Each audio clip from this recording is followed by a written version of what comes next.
Ahana Magdada Norris Window, Channel Building Bureau Part Namapu Pudilash Mahanga, Tokmona Punjari, Nasigi Program, Norris Window Education Channel Amadi, SS Career Solution Yakutsan Naraga Sinjariba, Eikhoigee Maheikol Khangminashi, Hariba Program Asida, Miin Tabira Part Namapu, Amukahana Taramokjari. Nasi, Eikhoigee Sinjariba Program Asi, Eikhoigee Maheikol Khangminashi, Hariba Program Asida, Eikhoigee Lakjariba Mahita Pamsang Adigi Mamindi, BRILLIANCE School. Program Asigi, Pata Therapy, School Asigi, Oja, Amandi Sadrasing, Unabagi Tanja Longzagi.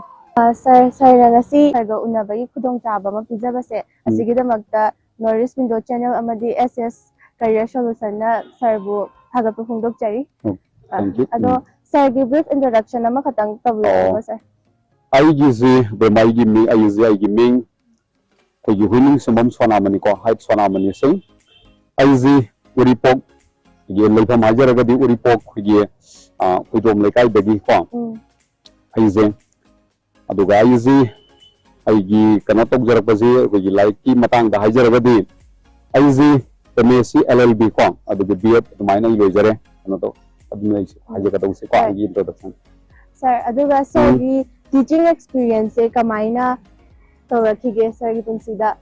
school sailing Kalakpase, Kay Asadaling Kalakibano, Sir Punsiwari, Sir struggle, Sir Punsiwari, the Kutang, sir. Eikhoigee the Masumina Eikhoigee.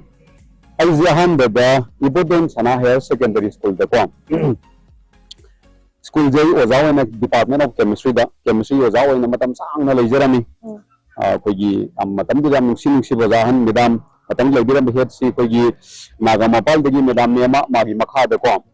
ai ozau na matam kui na lejar mi 1997 dagi na 2010 ba waze ai government gi ozau na lejar mi matam tu dai dai si ai dia seng dari professional tutor ni Eikhoigee chemistry gi oza oina tuition to bani yum de ko magi foundation course adagi medical gi engineering gi tawga lejar ni matam du da Abuda 2010 se doi da kamai to ga Eikhoigee school linkhana bagi ideas e kamai na laki ge da madam du da lemba tamgi ba sa da si sing sing yaw gi hu IS ba ko ka du ga ma yam ma to so banga police ba colonel ba ngam yaw re magi mama mapa jing bina ka du ge ma da sumain haye no ma ka ni dang wara mam ga da yam si ba parents ni o da sana mi sumain to da na mang dangang me mama school ya to school ya thaw ba gi dilai ngam yam ni lai adu bo Nasagi oiba nasana penja gadaba angang jis nasamang le school ji gurum tok jaba ba angang ji nasagi ba ngang ma angang jing de puthok ngamada di hena phagadaba maline kana suggestion mo pibiram bai tare adu da dor ga di hadana no mana som khanna matam ji da ais ador ga di aiji isagi school ama tawraga isana semi momong da pho mong da lebak sigi oiba ai marai bak nungsi ba mama mapa nungsi ba ko kerolikai magi gari samban Musibai society sida any Prithvi society में fit तब या मतिक साबा मीदो इसाना सेम्बजी यारगदी ngamjagadi sor koramaga kono phagatra haibagi podam kakse amkana lakhiba haibo matang du ka mai to gedam government gi laiba matam da government gi laibi official acho so mayam nabudi amkana kono di noi ko adu ai mon yam nai to bakara phawba se department na matam lei da masi Eikhoigee matam du gi school wen makin hajari ba ko nasai khulai leitre Kulai le test ba ke chemistry department da office kem leitre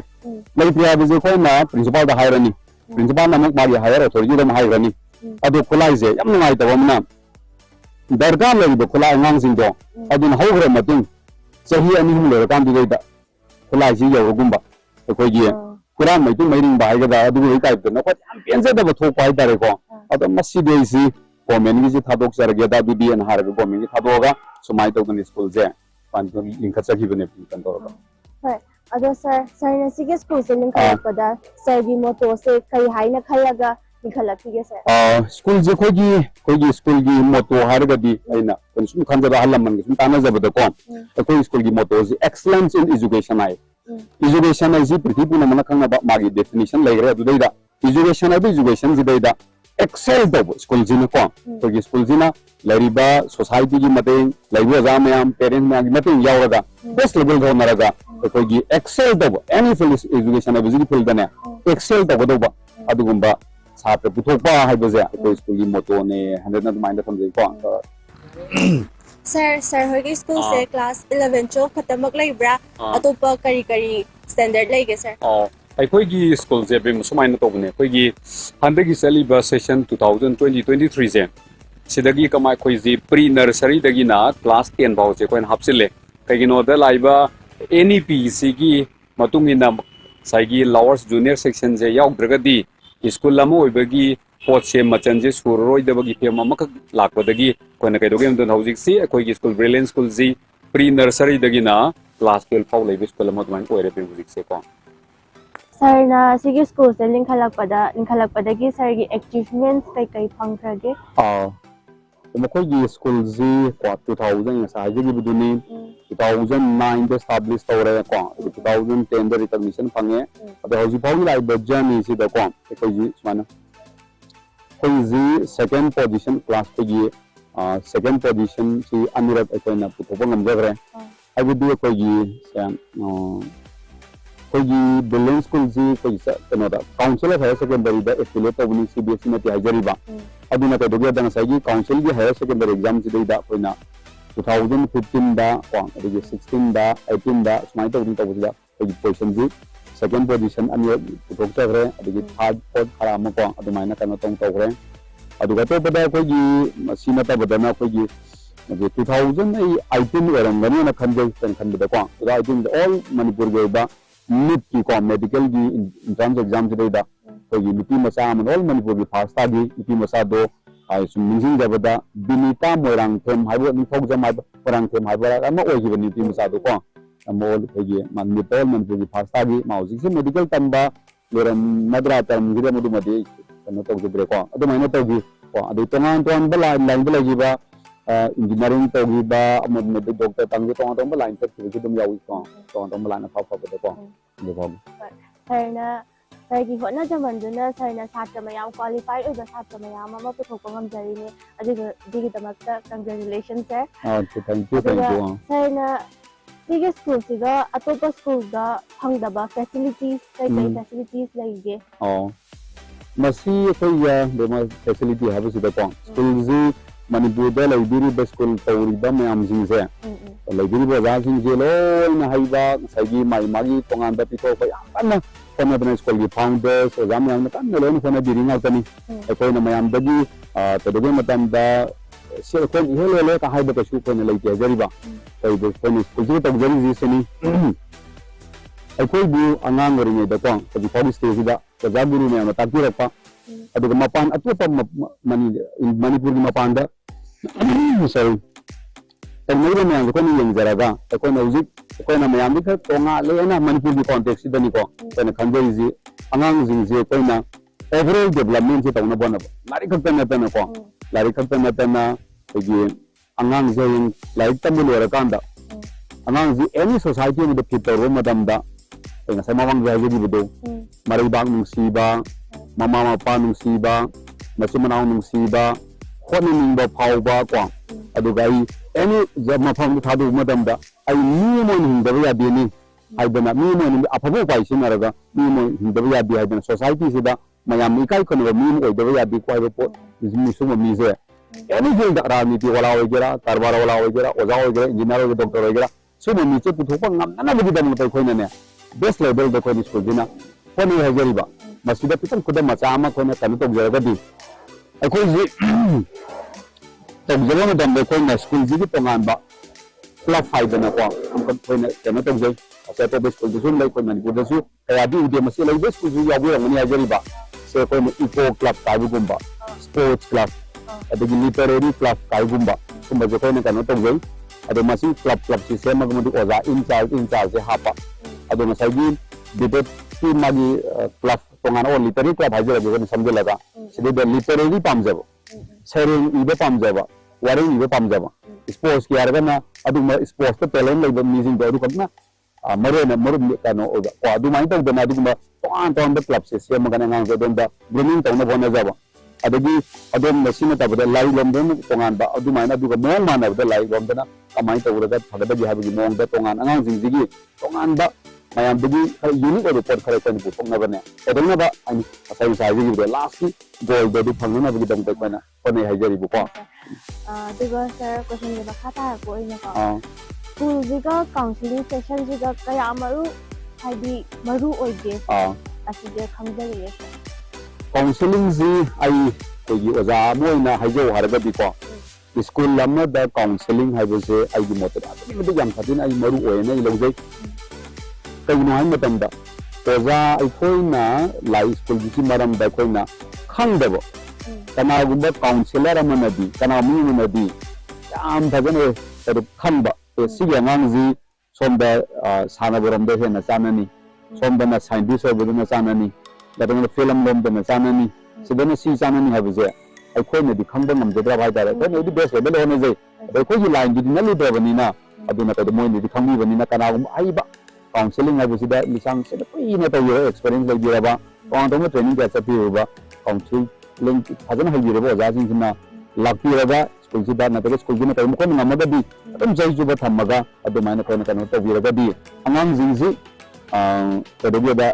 ting da mai ta pa mo oi da ngam ne mo lagje hajari ba counseling is yaw de tar ga di doctor tamada banga du sana brom tharu di sana ga banga du doctor tamalu di koi da na kana bodu mamai sum ba counseling thobok ni sum da sir makha cha thar koina haidi ai su satra mo ira ini ko ada akhoina thaina akhoi principal se haidi hek assembly da thaina ba gumba natraga lambi da thaina ba gumba akhoi se heta ko ba da khoktak chae ba ko haidi akhoina principal ne yamna gizaraga lakhibado ado sir na haidi sumaina haidi satra da strict oiraga thambra natraga satra ga free and friendly oiraga loina bra kamaina tawbi ke sir gi bong se sidadi ko masigi matang sidadi aizi school zida angak pa mukha koina ai kanu ko haijage koi do si matang zida ai koina ngang ngai judum sa to ini ko be mana hangbiri du dai da school gi head am oi bai base koi di angang oi gi de koi ju yam kire haijari bo ko kanu tong tor ka duga moi je koina thoi tona khalu de school gi head ni haraga kayani mai gi role na kaino du kaim khalam deba hojik la kan ji hojik ora kanu to kan ji de hojik school macha amagi head ni lai matam ji di principal am head amagi mathau je automatic yam me hajari ba ating mudai yam gre ma di school ji da ma principal ni ori si di school ji gi angang myam ji gi mama mapa gi role di lo guardian gi role je adune school ji dai da lai bangang jing ji okoi gi isa ne na khallaga moi ji karama mong da kamai to dana aphabo gi ga da gi haiba gi se khona ba ji to guardian gi role lo ro madam ji da angang myam jing ji angang ji makhal lak pani na ko angang ji themaga nawrgan ayam ba ko yai adubo themba nawba da ya da angang yaure hajari ba ko adu mudu na kai duge madam da madi kihallaga means magi madu kian madu na mara moi da na mongon da kain magi tungi punsi da kai bi oroi do mong da ko kian da ga da ya da ba ko gi english mi gi wai da spare the rod spoil the child hedana ko adu mai to buni na kai doge madam da masi akoina kana to jari si ai gi mota di adom ki halaga lai buse si zo ai di mati phati na logjai adu ga pura ai koi gi angang ga kanu ga ji pura koi gi angang gi ta kanu kumdaraga angang da kai da hangoi handa buse masi zo ai di phati na logjai ai gi mota di aduna magi lariba ka phibam dugi matungina kai doge madam da angang jingsi nangna na sudum loina ba kai madam da na ka lam hangoi hen ba pose hanggoyen ba posi masu majunum lehen ba hanggoyen ba posi ma yaw daga di mu control to boya di si angang tana di oza ba da oza du jo koin oza je gebe khamu daga di ko gebe ma tham daga ka koin control to bodu ngai rakta ba duna e si dagi hen hin ba ya di koi sar het si di ha ba pose asi koin thammi hajari ba du mai na tawna bona je ai sa gi wona ni koi jari je ato bagi di tongan ba mo lai biram ba ya adu ne ina tang hai na hajari ba tai khara sana ba gi tanja pi bi se asi gi damak ta sar bu thaga phong dok chai sir ki mosal gum ne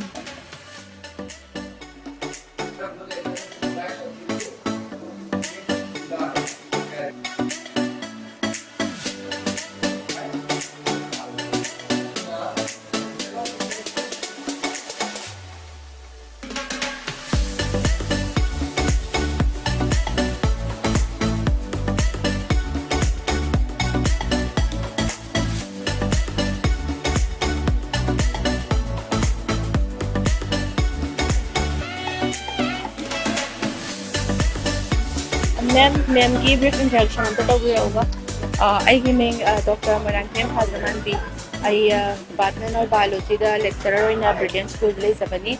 ꯑꯩ ꯁ꯭ꯀꯨꯜꯁꯤꯒꯤ ꯃꯔꯝꯗ ꯈꯔ ꯍꯥꯏꯖꯧ ꯍꯥꯏꯔꯒꯗꯤ ꯑꯩꯈꯣꯏ ꯁ꯭ꯀꯨꯜꯁꯦ ꯌꯥꯝꯅ ꯍꯥꯏꯗꯤ ꯁ꯭ꯇꯨꯗꯦꯟ ꯇꯤꯆꯔ ꯔꯤꯂꯦꯁꯟ ꯌꯥꯝꯅ ꯐꯖꯅ ꯑꯗꯒꯤ ꯑꯩꯈꯣꯏ ꯑꯉꯥꯡꯁꯤꯡꯕꯨ ꯀꯃꯥꯏꯅ ꯀꯗꯥꯏꯗ ꯁꯣꯏꯈꯤꯒꯗꯦꯅ ꯌꯥꯝ ꯐꯖꯅ ꯌꯦꯡꯁꯤꯟꯖꯩ ꯄ꯭ꯂꯁ ꯃꯣꯏꯒꯤ ꯑꯦꯛꯇꯤꯚꯤꯇꯤ ꯃꯌꯥꯝ ꯑꯃ ꯇꯧꯍꯜꯂꯤ ꯑꯩꯈꯣꯏ ꯁ꯭ꯀꯨꯜ ꯑꯦꯁꯦꯝꯕ꯭ꯂꯤ ꯑꯗꯨꯝ ꯅꯨꯡꯇꯤꯒꯤ ꯄꯔꯐꯣꯔꯝ ꯇꯧꯏ ꯗꯦꯟ ꯑꯩꯈꯣꯏ ꯃꯣꯏꯒꯤ ꯁ꯭ꯄꯣꯔꯠꯁ ꯋꯤꯛ ꯀꯥꯏꯅ ꯇꯧꯔꯒ ꯑꯩꯈꯣꯏ ꯐꯖꯅ ꯑꯗꯨꯝ ꯋꯤꯛ ꯄꯔꯐꯣꯔꯝ ꯇꯧꯏ ꯑꯗꯒꯤ ꯃꯣꯏ ꯑꯦꯛꯁꯇ꯭ꯔꯥ ꯀꯔꯤꯀꯨꯂꯔ ꯑꯦꯛꯇꯤꯚꯤꯇꯤ ꯍꯥꯏꯔꯒꯗꯤ ꯑꯩꯈꯣꯏ ꯀꯩꯅꯣ ꯑꯦꯛꯁꯦꯝꯄꯣꯔ ꯁ꯭ꯄꯤꯆꯀꯨꯝꯕ ꯑꯗꯒꯤ ꯗꯥꯟꯁ ꯀꯩꯀꯥ ꯇꯧꯕꯒꯤ ꯀꯣꯝꯄꯤꯇꯤꯁꯟ ꯀꯣ ꯑꯗꯨꯃꯥꯏꯅꯒ ꯇꯧꯔꯒ ꯃꯌꯥꯝ ꯇꯧꯏ ꯑꯗꯨꯒ ꯑꯩꯈꯣꯏ ꯁꯤꯒꯤ ꯑꯦꯟꯚꯥꯏꯔꯟꯃꯦꯟꯁꯦ ꯌꯥꯝꯅ ꯑꯩꯈꯣꯏ ꯍꯥꯏꯗꯤ ꯁ꯭ꯄꯦꯁꯤꯌꯁ ꯑꯣꯏꯕ ꯑꯦꯟꯚꯥꯏꯔꯟꯃꯦꯟꯅꯤꯅ ꯑꯉꯥꯡꯁꯤꯡꯅꯁꯨ ꯌꯥꯝꯅ ꯃꯣꯏꯗ ꯀꯩ ꯍꯥꯏꯅꯤ ꯅꯨꯡꯉꯥꯏꯖꯕ ꯑꯗꯒꯤ ꯑꯩꯈꯣꯏꯃꯛꯇ ꯍꯥꯏꯔꯒꯁꯨ ꯌꯥꯝ ꯑꯦꯔꯤ ꯑꯣꯏꯕ ꯅꯨꯡꯉꯥꯏꯕ ꯑꯗꯨꯃꯥꯏꯅ ꯐꯥꯎꯋꯦꯅ ꯍꯥꯏꯖꯒꯦ ꯑꯗꯣ ꯃꯦꯝ ꯁꯤꯒꯤ ꯁ꯭ꯀꯨꯜꯁꯤꯒꯤ ꯃꯦꯝꯅ ꯈ꯭ꯋꯥꯏꯗꯒꯤ ꯁ꯭ꯄꯦꯁꯦꯜ ꯑꯣꯏꯅ ꯈꯟꯕꯁꯦ ꯀꯩꯅꯦꯅ ꯈꯟꯒꯦ ꯈ꯭ꯋꯥꯏꯗꯒꯤ ꯁ꯭ꯄꯦꯁꯦꯜ ꯑꯣꯏꯕ ꯍꯥꯏꯔꯒꯗꯤ ꯑꯩꯈꯣꯏ ꯁ꯭ꯇꯨꯗꯦꯟ ꯇꯤꯆꯔ ꯔꯤꯂꯦꯁꯟ ꯍꯥꯏꯁꯤꯀꯣ ꯍꯥꯏꯗꯤ ꯑꯩꯈꯣꯏꯅ ꯁ꯭ꯇꯨꯗꯦꯟꯁꯤꯡꯗ ꯅꯣꯏ ꯍꯥꯏꯗꯤ ꯄꯨꯔꯥ ꯄꯦꯔꯦꯟꯁ ꯇꯧꯅ ꯅꯣꯏ ꯁꯤꯒꯤ ꯂꯥꯏꯟꯁꯤꯗ ꯆꯠꯂꯨ ꯁꯤꯒꯤ ꯁꯨꯃꯥꯏꯅ ꯇꯧꯒꯗꯕꯅꯤ ꯁꯤ ꯇꯧꯔꯣꯏꯗꯕꯅꯤ ꯍꯥꯏꯕꯗꯣ ꯑꯗꯨꯝ ꯃꯣꯏꯁꯨ ꯑꯗꯨꯝ ꯐꯖꯅ ꯂꯧꯏ ꯑꯗꯨꯗꯨꯒ ꯑꯗꯨꯝ ꯑꯗꯨꯃꯥꯏꯅ ꯐꯣꯂꯣ ꯇꯧꯕꯁꯦ ꯁꯤꯅꯦꯅ ꯍꯥꯏꯅꯤꯡꯉꯤꯀꯣ ꯑꯗꯨꯒ ꯃꯦꯝ ꯀꯣ ꯍꯥꯏꯗꯤ ꯃꯦꯝꯅ ꯑꯇꯣꯞꯄ ꯁ꯭ꯀꯨꯜꯁꯦ ꯁ꯭ꯀꯨꯜ ꯑꯇꯣꯞꯄ ꯇꯣꯞꯄꯔ ꯄꯨꯊꯣꯛꯄ ꯑꯗꯒꯤꯗꯤ ꯁ꯭ꯀꯨꯜ ꯑꯅꯧ ꯑꯅꯧꯕ ꯂꯤꯡꯈꯠꯂꯛꯄ ꯃꯌꯥꯝ ꯂꯩꯀꯣ ꯂꯩꯕꯁꯤꯗ ꯃꯦꯝꯅ ꯑꯇꯣꯞꯄ ꯁ꯭ꯀꯨꯜ ꯆꯨꯁ ꯇꯧꯗꯕꯤꯗ ꯁꯤꯒꯤ ꯁ꯭ꯀꯨꯜꯁꯤꯗ ꯆꯨꯁ ꯇꯧꯔꯤꯁꯦ ꯀꯔꯤ ꯃꯔꯝꯒꯤꯅ ꯑꯗꯨꯅꯦ ꯑꯩꯅ ꯍꯥꯏꯖꯩꯗꯣ ꯑꯩꯈꯣꯏ ꯁ꯭ꯀꯨꯜꯁꯦ ꯃꯥꯒꯤ ꯍꯥꯏꯗꯤ ꯁ꯭ꯄꯦꯁ ꯌꯥꯝꯅ ꯂꯩꯕ ꯄ꯭ꯂꯁ ꯁ꯭ꯇꯨꯗꯦꯟ ꯇꯤꯆꯔ ꯔꯤꯂꯦꯁꯟ ꯌꯥꯝ ꯐꯖꯕꯀꯣ ꯑꯗꯒꯤ ꯑꯩꯈꯣꯏꯒꯤ ꯍꯥꯏꯗꯤ ꯑꯩꯈꯣꯏꯒꯤ ꯒꯥꯏꯗ ꯇꯧꯕꯤꯔꯤꯕ ꯑꯩꯈꯣꯏ ꯁꯕ ꯄ꯭ꯔꯤꯟꯁꯤꯄꯜ ꯁꯤ ꯃꯌꯥꯝꯁꯤꯕꯨ ꯑꯩꯅ ꯁꯨꯝ ꯌꯦꯡꯖꯔꯀꯥꯟꯗ ꯁꯤꯁꯤꯅ ꯈ꯭ꯋꯥꯏꯗꯒꯤ ꯐꯕ ꯁ꯭ꯀꯨꯜꯅꯦꯅ ꯈꯜꯂꯒ ꯑꯩꯅ ꯖꯣꯏꯟ ꯇꯧꯖꯕꯅꯦ ꯑꯗꯣ ꯃꯦꯝ ꯀꯩꯅꯣ ꯇꯧꯋꯦ ꯃꯦꯝꯁꯦ ꯍꯥꯏꯗꯤ ꯁꯥꯇ꯭ꯔꯒ ꯔꯤꯂꯦꯁꯟꯁꯦ ꯀꯃꯥꯏꯅ ꯂꯩꯒꯦ ꯍꯥꯏꯗꯤ ꯁꯥꯇ꯭ꯔꯅ ꯀꯧꯕꯗ ꯀꯤꯕ ꯑꯣꯖꯥꯗꯣ ꯑꯣꯏꯕ꯭ꯔꯥ ꯅꯠꯇ꯭ꯔꯒ ꯌꯥꯝꯅ ꯐ꯭ꯔꯤ ꯑꯦꯟ ꯐ꯭ꯔꯦꯡꯂꯤ ꯂꯣꯏꯅꯕ ꯑꯣꯖꯥꯗꯣ ꯑꯣꯏꯕ꯭ꯔꯥ ꯀꯃꯥꯏꯅ ꯇꯧꯒꯦ ꯃꯦꯝꯁꯦ ꯍꯧꯖꯤꯛꯐꯥꯎꯀꯤ ꯁ꯭ꯇꯨꯗꯦꯟ ꯄꯥꯁ ꯑꯥꯎꯠ ꯇꯧꯈꯤꯕꯁꯤꯡꯅꯗꯤꯀꯣ ꯃꯣꯏꯅ ꯍꯥꯏꯕꯗ ꯃꯦꯝꯁꯦ ꯌꯥꯝꯅ ꯑꯗꯨꯝ ꯅꯤꯡꯁꯤꯡꯉꯦ ꯌꯥꯝ ꯍꯔꯥꯎꯅ ꯅꯤꯡꯁꯤꯡꯕꯗꯣ ꯅꯨꯡꯁꯤꯅ ꯅꯤꯡꯁꯤꯡꯕꯤꯕꯗꯣ ꯑꯣꯏꯌꯦꯕꯀꯣ ꯍꯥꯏꯗꯤ ꯑꯩ ꯑꯃꯨꯛꯁꯨ ꯁꯥꯊꯤꯕ ꯑꯣꯏꯒꯅꯤ ꯑꯗꯩ ꯑꯃꯨꯛꯁꯨ ꯂꯨꯅ ꯇꯧꯕꯤꯒꯅꯤꯀꯣ ꯍꯥꯏꯗꯤ ꯑꯉꯥꯡ ꯍꯥꯏꯁꯤꯗꯤ ꯑꯗꯨꯝ ꯂꯨꯅ ꯇꯧ ꯇꯥꯔꯒꯁꯨ ꯄꯦꯝꯄꯔ ꯇꯧꯕ ꯍꯦꯟ ꯇꯥꯔꯒꯁꯨ ꯃꯣꯏꯁꯦ ꯍꯦꯟꯒꯠꯂꯛꯀꯗꯣꯏꯅꯦꯕ ꯑꯗꯨꯅ ꯑꯃꯨꯛꯁꯨ ꯃꯣꯏꯁꯦ ꯁꯥꯎꯕ ꯑꯗ ꯎꯠꯄ ꯑꯗꯨ ꯑꯣꯏꯇꯥꯔꯒꯗꯤ ꯃꯣꯏꯗꯣ ꯑꯩꯈꯣꯏꯅ ꯃꯣꯏꯗ ꯂꯥꯏꯔꯤꯛ ꯄꯥꯍꯟꯕꯅꯦꯕ ꯑꯩꯈꯣꯏꯅ ꯄꯥꯝꯖꯔꯤꯁꯦꯀꯣ ꯑꯗꯨꯅ ꯂꯥꯏꯔꯤꯛ ꯄꯥꯅꯅꯕꯗꯣ ꯑꯩꯈꯣꯏ ꯑꯃꯨꯛꯁꯨ ꯆꯩꯅꯤ ꯑꯃꯨꯛꯁꯨ ꯂꯨꯅ ꯇꯧꯅꯤ ꯑꯁꯨꯃꯥꯏꯅ ꯇꯧꯔꯒ ꯑꯩꯈꯣꯏ ꯑꯗꯨꯝ ꯂꯣꯏꯅꯩ ꯍꯥꯏꯇꯥꯔꯦ ꯊꯦꯡꯛ ꯌꯨ ꯃꯦꯝ ꯃꯇꯝ ꯈꯔ ꯋꯥꯔꯤ ꯋꯥꯇꯥꯏ ꯁꯥꯟꯅꯕ ꯄꯤꯕꯤꯕꯒꯤꯗꯃꯛꯇ ꯃꯈꯥ ꯆꯠꯊꯔꯛꯄ ꯑꯣꯏꯅ ꯍꯧꯖꯤꯛꯁꯦ ꯁꯥꯇ꯭ꯔ ꯃꯌꯥꯝꯒ ꯋꯥꯔꯤ ꯋꯥꯇꯥꯏ ꯁꯥꯟꯅꯕꯒꯤ ꯇꯥꯟꯖꯥꯗꯣ ꯂꯧꯖꯒꯦ ꯁꯥꯇ꯭ꯔꯒꯤ ꯃꯅꯥꯛꯇ ꯆꯪꯉꯒ ꯁ꯭ꯀꯨꯜꯁꯤꯒꯤ ꯃꯔꯝ ꯑꯃꯗꯤ ꯃꯈꯣꯏꯒꯤ ꯇꯦꯂꯦꯟꯁꯤꯡ ꯑꯗꯣ ꯈꯪꯗꯣꯛꯅꯕꯒꯤ ꯇꯥꯟꯖꯥꯗꯣ ꯂꯧꯖꯒꯦ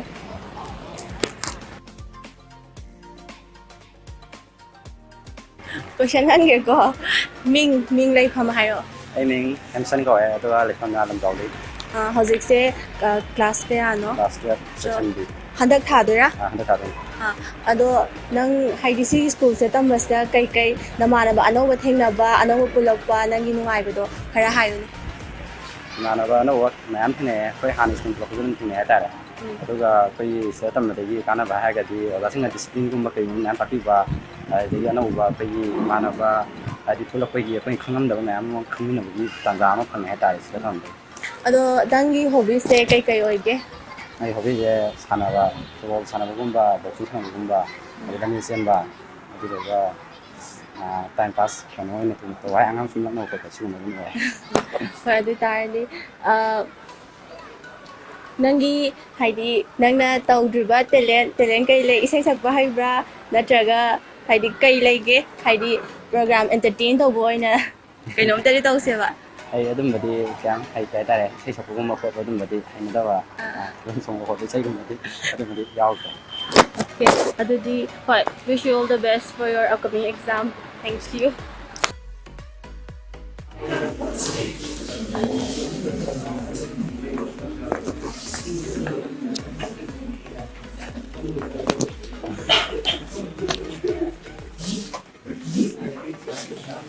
ꯀꯩ ꯃꯤꯡ ꯀꯧꯒꯦ ꯅꯪꯒꯤ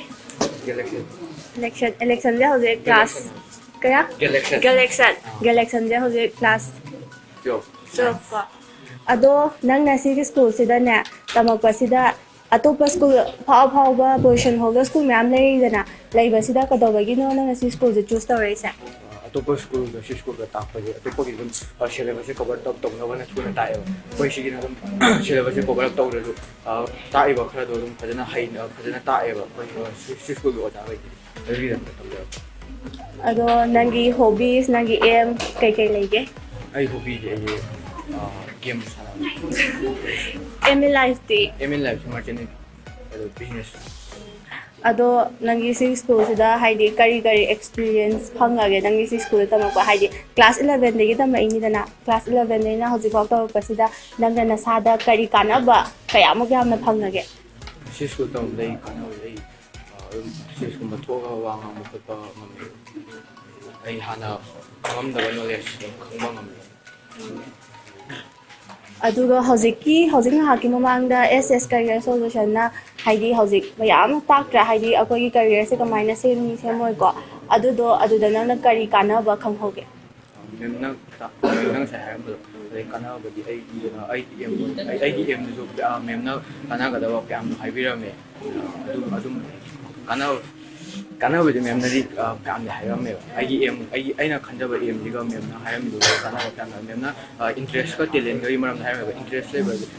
aina isana pam da isana interest level line jang adi su mai pa khoi do ga talent to aina isana aina han da ga jang adi talent isagi talent to khang adi talent to jang adi koi em de mai pa khani ne me mai haibira me talent to ga interest ga pula ga di apaw ba ama ko de thank you nang kai ming ko ke ai la ren jamlin ko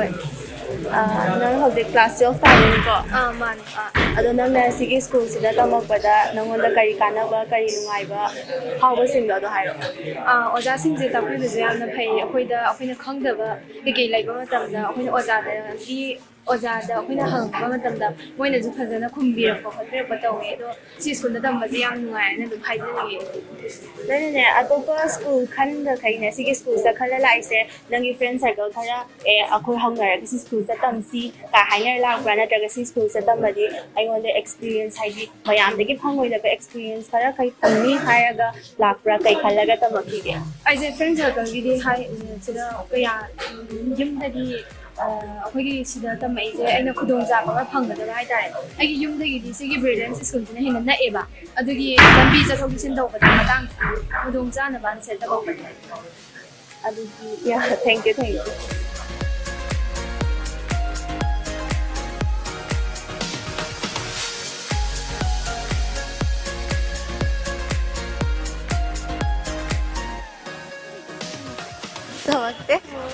nangi ming kai Precious na may apa hojik karma class sa tamino 11 da ko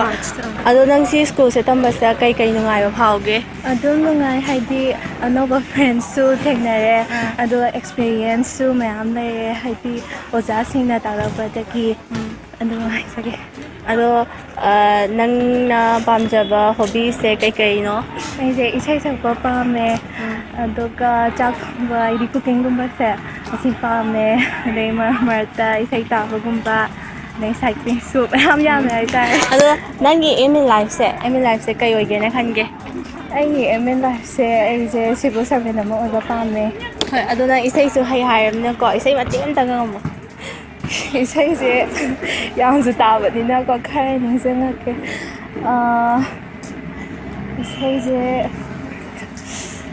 karam na nang bu kao lo hai beno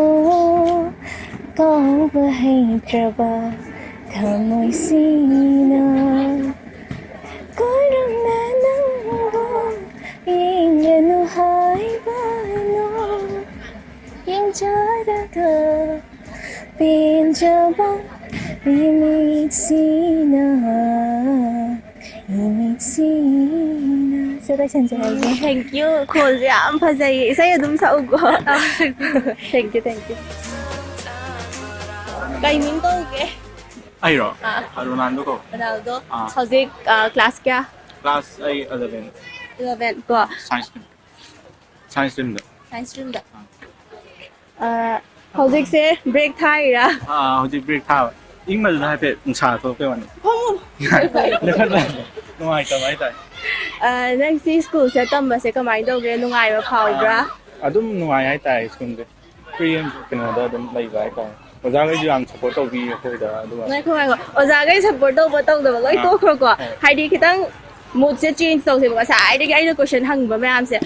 school se gi school se yam phai high school se hoi brilliant school topper su pu thokre yam su phai khang go ado side ta ma chala ga le hai na nga si school ta mai se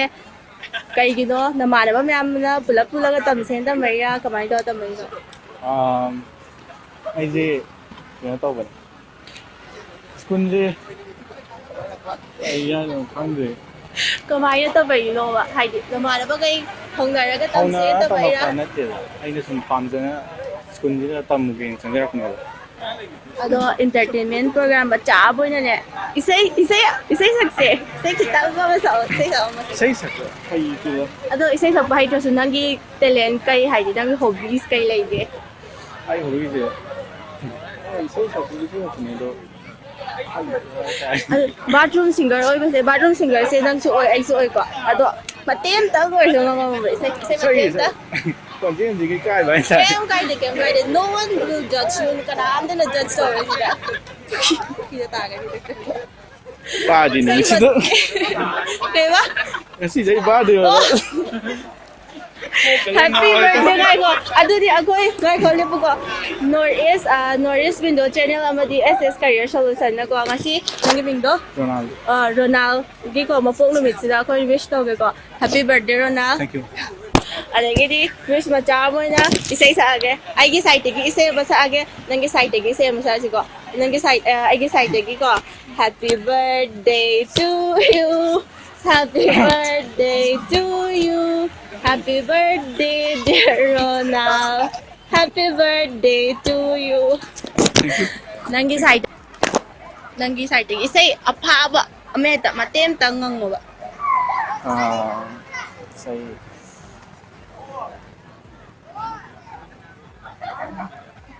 Saya anh là cái nó tâu giờ bà cái nó xem mà cái giờ đó anh tôi hay cái sao là tiêm tên có tiếng thai ye anh na nang bu achik pa ma fan sida nang bu bang tàu số liên sĩ su halakini khanduna aina solution rồi thank you yamna isai hay ba nga khak su ram corona se thank you Rona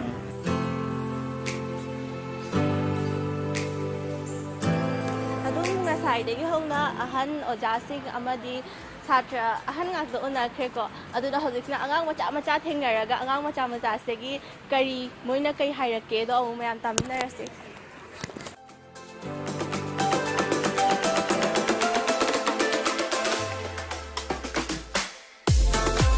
kai bingo ge My name is Anderson. My name is Lan Ngamba. My name is Columbus. My name is Nida Sakhar. Noi hoje class ya kari no? I did 2, right? I did 2. And 4. 3. 2. Noi se sigi school se tambas da ne kamai phau ge haidi na man ma me am pulla ga nungai ba phau bra sana ba da kamai to ge Nungai dong sana ba da adu dai ke jamane akodi class manung de sana. Nangdi jamane nakso ado noi gi hobby se kai no hobbies I did drawing ek pa nangi di painting. nangi di tete nangi di drawing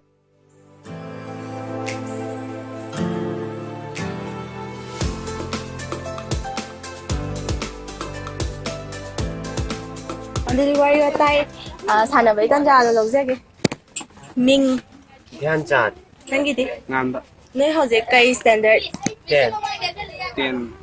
ado noi si school sida tambase haidi kai nungai ba phauge kamai tauge yam nungai oja singasu mari adu relation yam strong oya adu oja singasu ta kada subject hena hin ba kaya ma sun tai chap mana ado noi hobbies ti kai hoige sports badminton football football ado noi se haidi si school se kamaina khangai no advertise of the khanga ira na traga kamaina tawra khaga ino ne sisters and brothers they call sister and brother in okay thank you nasigi program Eikhoigee Maheikol Khangminashi haido program si matang sai si dolution jarage mathangi episode ta amug ni taminasi